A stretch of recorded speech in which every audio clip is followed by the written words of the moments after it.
జిల్లా సూలూరుపేటలోని మున్సిపల్ కార్యాలయంలో సోమవారం నిర్వహించిన ప్రజా సమస్య పరిష్కార వేదికలో ఎమ్మెల్యే నెరవెల విజయశ్రీ పాల్గొన్నారు.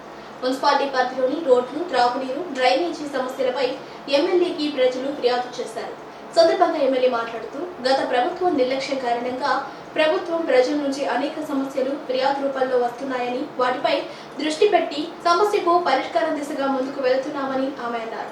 కార్యక్రమంలో మున్సిపల్ కమిషనర్ చిన్నయ్య, టీడీపీ నాయకులు ఆకుతోట రమేష్, ఏజ్ కిషోర్, మాధవ నాయుడు తదితరులు పాల్గొన్నారు.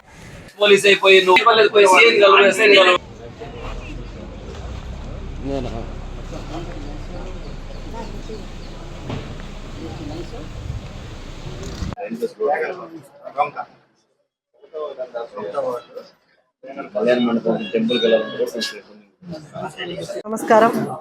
ఇవాళ సోమవారం గ్రీవెన్స్ డేకి మున్సిపల్ ఆఫీస్కి రావడం జరిగింది.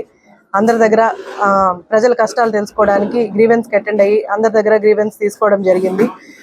ప్రధానంగా ఈరోజు మనకు వచ్చిన గ్రీవెన్స్లో గత ప్రభుత్వం నిర్లక్ష్యం వల్ల శాంక్షన్ అయిన రోడ్లు కూడా క్యాన్సిల్ అవ్వడం వల్ల చాలా చోట్ల రోడ్లు డ్యామేజ్లు ఉన్నాయి, రోడ్లు వేయడం జరగలేదు. అలాగే డ్రైనేజ్ సమస్య ఉంది, అలాగే వాటర్ సమస్య ఉంది. గత ప్రభుత్వంలో ఏమీ చేయకపోవడం వల్ల రోడ్లు కానీ అలాగే డ్రైనేజ్ కానీ అన్ని నిర్లక్ష్యం చేయడం వల్లే ఇన్ని గ్రీవెన్స్లు మన దగ్గరకు వస్తున్నాయి. వాటన్నిటికీ పరిష్కారం కోసం ఇక్కడ కమిషనర్ గారు అలాగే టీడీపీ నాయకులు అందరూ సమస్య పరిష్కరించడానికే ఇక్కడ ఉన్నారు.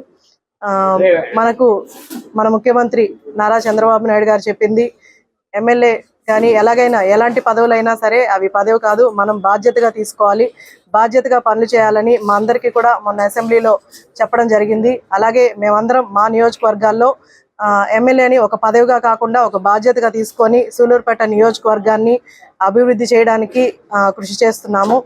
అలాగే హౌసింగ్ డిపార్ట్మెంట్కి వస్తే ఇవాళ నుంచి ఇల్లు శాంక్షన్ చేయడం జరుగుతుంది.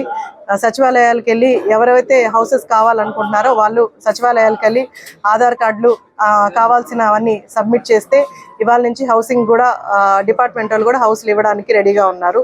సో ప్రతి అర్బన్ ఏరియాలో ఈరోజు స్టార్ట్ అవుతుంది. ప్రతి ఒక్కరూ వినియోగించుకొని హౌసెస్ కావాల్సిన వాళ్ళందరూ సచివాలయంకి వెళ్ళాలని కోరుకుంటున్నాను.